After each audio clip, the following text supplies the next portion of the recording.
सादर जय जिनेंद्र सभी को मेरे इस चैनल सोनू सेठिया में आप सबका स्वागत है। आज हम लोग बात करेंगे श्री भक्तांबर स्तोत्र के श्लोक संख्या 15 पर। श्लोक है चेत्रम किमत्र यदि ते त्रिदशांगनाभिर्नीतं मनागपि मनो न विकार मार्गम कल्पान्तकालमरुता चलिताचलेन किं मन्दराद्रिशिखरं चलितं कदाचित्। श्री भक्तांबर स्तोत्र श्लोक 15। चेत्रम, इस डॉट का अर्थ है म आधा, तो लास्ट में बोलेंगे चेत्रम किमत्र यदि ते त्रिदशांगनाभिर। इस डॉट का अर्थ हो गया अड़ा आधा, ग वर्ग के पहले है डॉट, इसीलिए अड़ा आधा। तो त्रिदशांगनाभिर नीतम, ये भी म आधा, नीतम मनागपि मनो न विकार मार्गम कल्पांतकाल मरुता चलिता चलेन किम माधा मंदराद्रिशिखरम। ये दो व्यंजनों से बना है, द प्लस र। मंदराद्रिशिखरम ये हो गया म आधा, ऊपर र के।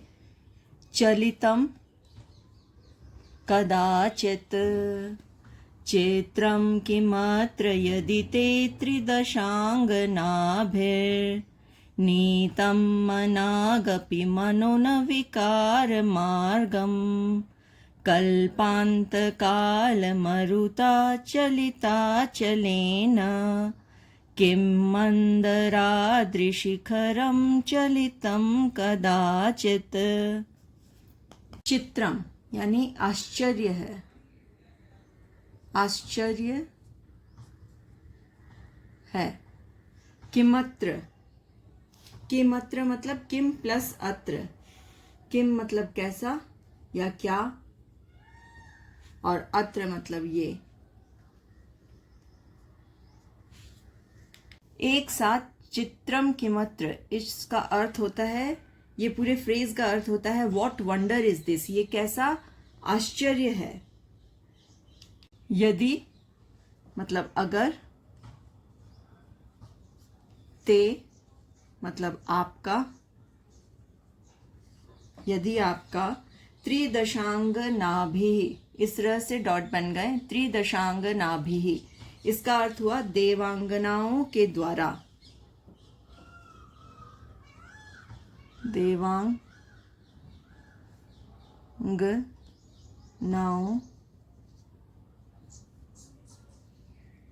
के द्वारा। नीतम मतलब प्राप्त, मनागपि मतलब मनाक प्लस अपि, मनागपि। इसका अर्थ हुआ थोड़ा भी, अपि मतलब भी, थोड़ा भी। मनोन यानी मनः यानी मन को, न मतलब नहीं, मन को नहीं। विकार मार्गम यानी कि विकार मार्ग को, विकार मार्ग को। कल्पांत, कल्पांत का मतलब हो गया प्रलय। काल मतलब काल की, प्रलय काल की। मरुता मतलब वायु के द्वारा, जो हवा चलती है प्रलय काल की, वायु के द्वारा। चलिता चलेन, चलिता चलेन का अर्थ हुआ चलित प्लस अचलेन, यानी कि चलित मतलब जो चलायमान है, जिसमें मूवमेंट है, चलायमान।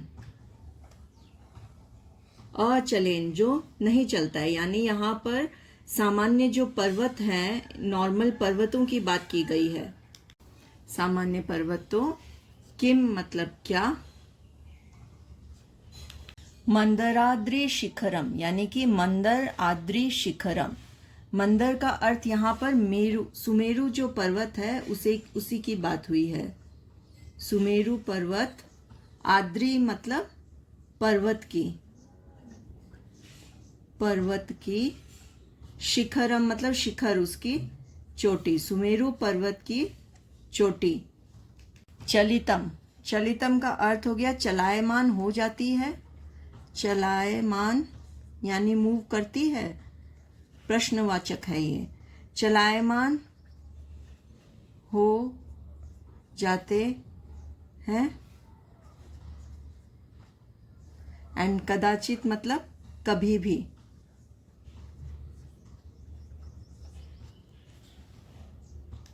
श्री भक्तांबर स्तोत्र श्लोक 15 का अर्थ है, ओ भगवान, divine nymphs have tried their best to allure you through their gestures, but it is not surprising that your tranquility has not been disturbed even fractionally.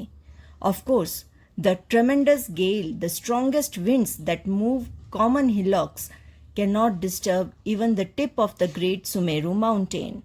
यहाँ पर आचार्य श्री जी ने भगवान के वास्तविक चरित्र की अवस्था में होने वाले ब्रह्मचर्य का वर्णन करते हुए कहा है कि स्वर्ग की लावण्यमय सुंदर आकर्षित अप्सराएं भी आपके दृढ़ मन में थोड़ा भी विकार उत्पन्न नहीं कर सकी। इसमें आश्चर्य की बात नहीं, क्योंकि प्रलय काल की तेज आंधी सामान्य छोटे छोटे पर्वतों को भले ही चलायमान कर दें, परंतु क्या सुमेरु जैसे महान पर्वत की चोटी को हिला सकती हैं? अर्थात कदापि नहीं। श्री मानतुंग आचार्य द्वारा रचित भक्तांबर स्तोत्र प्रभु भक्ति से ओतप्रोत है। परमात्मा की भक्ति से आवेग समाप्त हो जाते हैं। परमात्मा के शांत परमाणुओं का ध्यान करने से हमारी अशुभ तरंगें शुभ में परिवर्तित हो जाती हैं। आज के लिए बस इतना ही। मेरे साथ बने रहिए। सादर जय जिनेंद्र सभी को। Do like, share and subscribe my channel. सभी को धन्यवाद।